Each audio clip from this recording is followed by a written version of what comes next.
positioned around the state as well in advance of the storm. We've also brought in or bringing in outside line workers who will help with any restoration, and we've added customer care representatives so that they can handle calls from our customers and help them throughout the storm as well.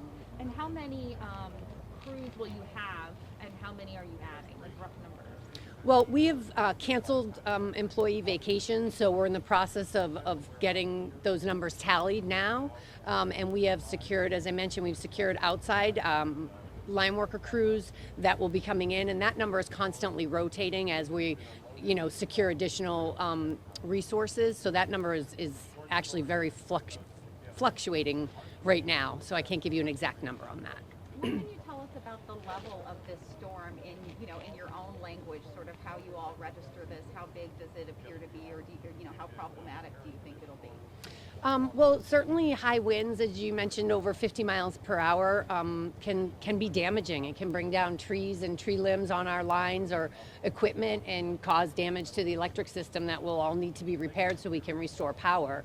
We're also very mindful that this is the Christmas holiday and obviously not an ideal time to lose power. That's why we're, making sure we have, everything in position and as many possible resources on hand as we can. Everyone, our team is also, sacrificing their holiday to make sure that they can do everything they can to assist the restoration so it's as fast as possible.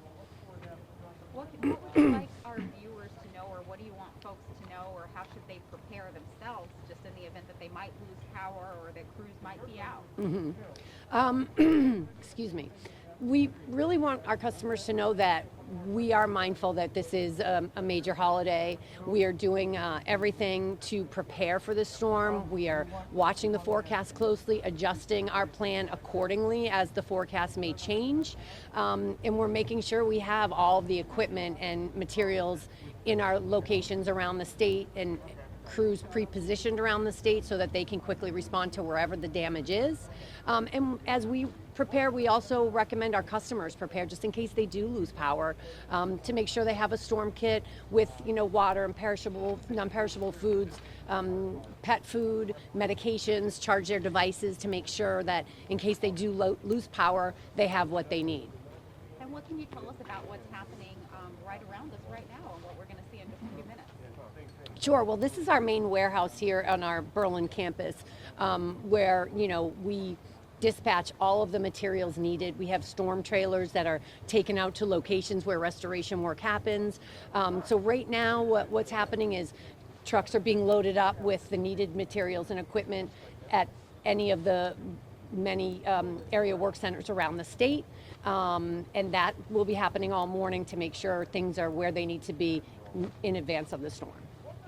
Can you remember, is this the first time you expected something like this on Christmas Day in recent history?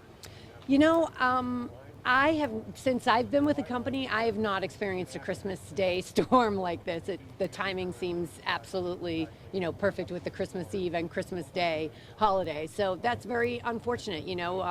We had a lot of our employees scheduled to obviously have the holiday off, and many had vacation time scheduled that now they're forfeiting so that they can be here for our customers. But that's the nature of the job, and everybody with the company is, very compassionate and committed to our customers and want to make sure power is restored as quickly as possible, no matter what their role is. Everybody in the company plays a role in a storm restoration, and everybody understands being without power is difficult, but on Christmas Eve or Christmas Day, it's just that much worse. So everyone's mindful of that and wants to, have everyone ready to go to make it as fast of a restoration as possible. And is it too soon to say if you're expecting one part of the state to be harder hit than any other? That's part of watching the track of the storm and the details of where the highest winds will be. In some storms it's very clear that the higher winds will be on the shoreline, but this storm it seems like it could be a little bit more statewide, so we're keeping a real close eye on that. That when it gets super windy, sometimes you can't even put the buckets up in the air. What is that limit of how windy, 40 mile an hour, we need to to wait it out, or what is the limit on that? Right. It's excuse me, 35 to 40 mile per hour winds tend to be dangerous to have workers up in the bucket truck.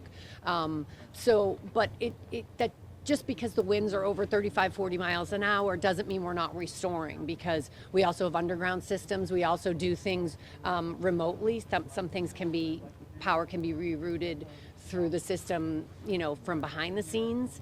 And certain areas of the state might be experiencing higher wind gusts than others. So crews, where it is safe and the winds are not that high, can absolutely be working. It just depends when it's safe. It has to be safe in whatever area they're working in. And then there are some points where you might just have to wait it out. If a line comes down, they're gonna have to wait. Exactly. If it's the winds are too high and it's dangerous to go up in the bucket trucks, we have to sit and wait it out. Does the snow on the ground, would that have any impact on restoration or getting to specific sites if lines go down at all? Not typically. I mean, if this were a snowstorm, of course, it would impact travel and such. But with the snow, the way the situation now, that wouldn't really impact our crews. Thank you. You're welcome. I know that it's tough